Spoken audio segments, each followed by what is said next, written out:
पंडित जी लोग आए किए कराए, लेकिन भागवत का समय जब आया तो वे लोग अचानक अपना दिन निश्चित कर लिए और हम उस समय भागवत नहीं करते थे।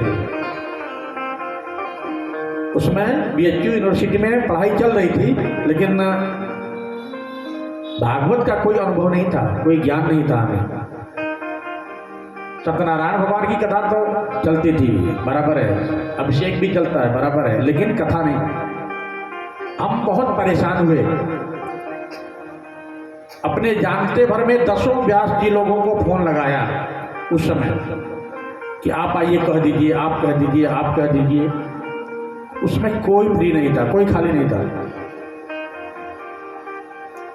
जिद्दो गुरु हमारे गुरुदेव भगवान वही हम गुरु शिष्य परंपरा से रह करके पढ़े हैं। छोटे वाले गुरुजी श्री देव नारायण गुरु जी, जिन्हें अनिल गुरु जी कहते हैं, उनसे भी हमने आग्रह किया, वह भी व्यस्त रहे। बीच वाले गुरु जी श्री आदित्य नारायण पाठक गुरु जी, वह भी व्यस्त थे। एक राजेश भैया है लखमनपुर के, वह भी व्यस्त हैं। मतलब अब सबसे पूछ लिए, कोई नहीं खाली मिला। तब बड़े गुरु जी को फोन किया। देखिए गुरुदेव भगवान ऊपर है हमारे, उनके ही आशीर्वाद से बोलते हैं जो बोलते हैं। किशोरी जी की कृपा और गुरुदेव का आशीर्वाद। गुरु जी ने कहा कि बेटा, दूसरों का सहारा कब तक लोगे? हमने कहा गुरु जी हम कभी नहीं पूरा भागवत सुने भी नहीं है। क्या पुस्तक है? हमने कहा पुस्तक है। क्या पुस्तक एक बार पढ़ लो थोड़ा बहुत। व्यासपीठ की ऐसी महिमा है, अगर वहां बैठेंगे, मैं तुम्हें आशीर्वाद दे रहा हूं कि व्यासपीठ पर बैठो, वहां किशोरी जी की कृपा चलती है और आर्त भाव से, करुण भाव से उन्हें पुकार लेना मन से। बाकी मैं आशीर्वाद दे रहा हूं, कोई दिक्कत नहीं आएगी। तो उस कथा में एक संगीत के लिए पंडित जी आए थे, प्रमोद तिवारी जी, पांडे जी थे कप्तानगंज के, राम कथा बहुत बढ़िया बोलते हैं। हमने उनसे भी आग्रह किया उस दिन जब वो आ गए कि आप कह दीजिए, क्या हम राम कथा कहते हैं। हमने कहा थोड़ा राम कथा थोड़ा श्याम कथा मिला के कह लीजिए, कोई कुछ नहीं बोलेगा यार।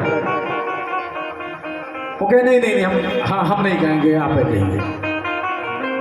डरते डरते गुरु जी के आशीर्वाद से बैठ तो गए।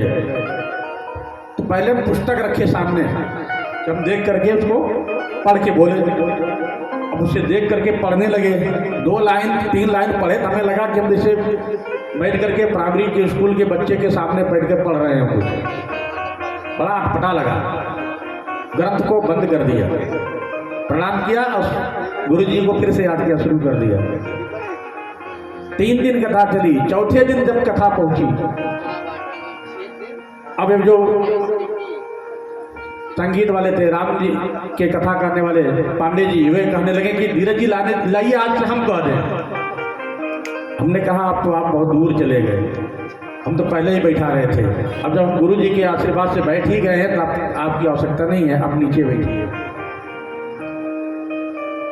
गुरुदेव की कृपा सामान्य कृपा नहीं है, बस निष्ठा होनी चाहिए। आजकल तो लोग एक नहीं हजारों गुरु बना रखे हैं। यूट्यूब के गुरु अलग, दिल्ली वाले गुरु अलग, वृंदावन वाले गुरु अलग, गांव वाले गुरु अलग। नहीं, सबका सम्मान करिए। अगर कुछ निर्णय की बात हो, किसी एक योग्य गुरु के बात को मानिए।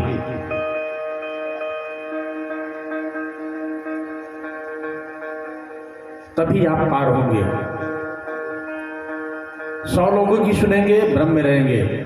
इसीलिए यहां कहते ना, कथा सारम, कथा का सार सुनाइए हमें। कथाएं तो बहुत हैं, 18 पुराण हैं, उप पुराण हैं, वेद हैं, वेदांत हैं, ना जाने कितना शास्त्र ज्ञान का भरा पड़ा हुआ है।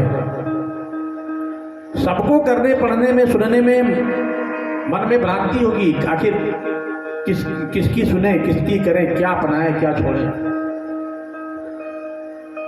तो जगत गुरु श्री शंकराचार्य जी भगवान आज्ञा दे देते हैं, शब्द जालम हारण्यम चित्त भ्रमण कारणम। यह शब्द रूपी जाल बहुत भयानक है। अगर इसमें किसी तत्वज्ञ ज्ञानी महात्मा गुरु संत के माध्यम से किसी एक शास्त्र को नहीं अपनाएंगे, आप बच जाएंगे। इसीलिए शौनक ऋषि कह रहे हैं, श्रोताख्या ही कथा सारम मम कर्ण रसायन, की कथा का सार हमको सुनाइए प्रभु।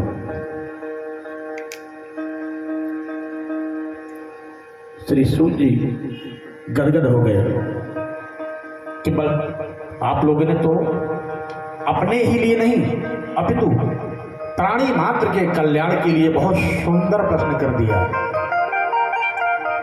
हम आप लोगों को कथा का सार सुनाएंगे, क्योंकि हम सब लोग दिन प्रतिदिन निरंतर इस काल रूपी व्याल के मुख में समाते चले जा रहे हैं कि काल व्याल मुख ग्रासो त्रास निर्गणास हे जले। यह समय रूपी अजगर मुख फाड़े हमारे समक्ष खड़ा है।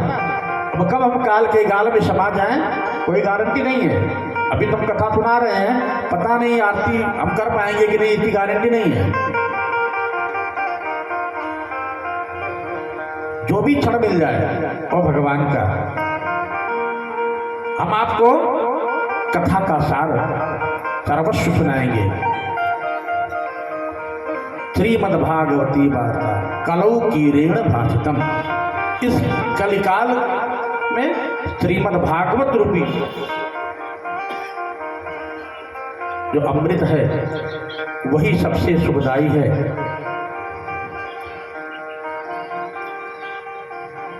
हमारे जीवन में हमें जीना कैसे चाहिए और मरना कैसे चाहिए, दोनों सीखना होगा। जब तक हम अपने मृत्यु को मंगलमय ना बना लें, तब तक हमारे मन में भय बना रहेगा। और यह भय कौन निकालेगा? श्रीमद् भागवत से निकलेगा। और किस प्रकार से किसके साथ क्या आचरण, क्या व्यवहार करना चाहिए, वह सीखना है। तो क्या करना होगा? रामायण का सहारा लेना होगा। कहता है ना, हमें निज धर्म पर चलना सिखाती रोज रामायण।